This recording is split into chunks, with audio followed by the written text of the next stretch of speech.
Chapter 8. That when there was a famine in Canaan, Abram went thence into Egypt, and after he had continued there a while, he returned back again. 1. Now, after this, when a famine had invaded the land of Canaan, and Abram had discovered that the Egyptians were in a flourishing condition, he was disposed to go down to them, both to partake of the plenty they enjoyed, and to become an auditor of their priests, and to know what they said concerning the gods, designing either to follow them if they had better notions than he, or to convert them into a better way, if his own notions proved the truest. Now, seeing he was to take Sarai with him, and was afraid of the madness of the Egyptians' regard to women, lest the king should kill him on occasion of his wife's great beauty, he contrived this device. He pretended to be her brother, and directed her in a dissembling way to pretend the same, for he said it would be for their benefit.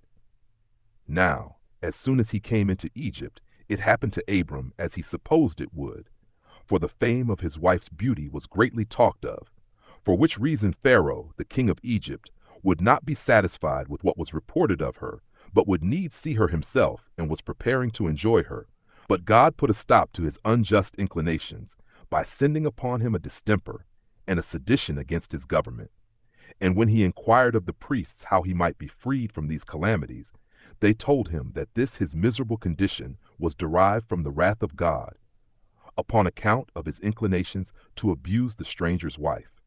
He then, out of fear, asked Sarai who she was, and who it was that she brought along with her.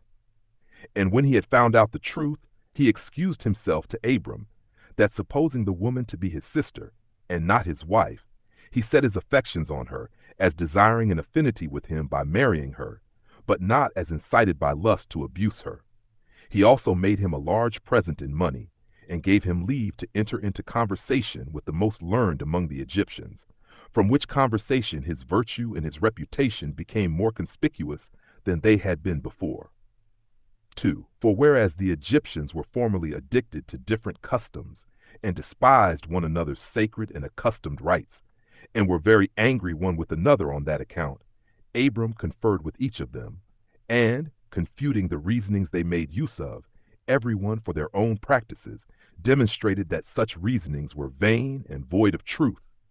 Whereupon he was admired by them in those conferences as a very wise man, and one of great sagacity, when he discoursed on any subject he undertook, and this not only in understanding it, but in persuading other men also to assent to him. He communicated to them arithmetic, and delivered to them the science of astronomy.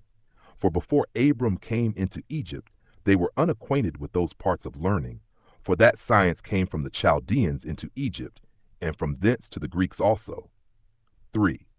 As soon as Abram was come back into Canaan, he parted the land between him and Lot, upon account of the tumultuous behavior of their shepherds, concerning the pastures wherein they should feed their flocks. However, he gave Lot his option or leave to choose which lands he would take.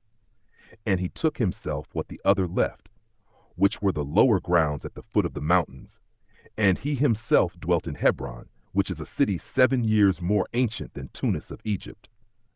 But Lot possessed the land of the plain, and the river Jordan, not far from the city of Sodom, which was then a fine city, but is now destroyed by the will and wrath of God, the cause of which I shall show in its proper place hereafter.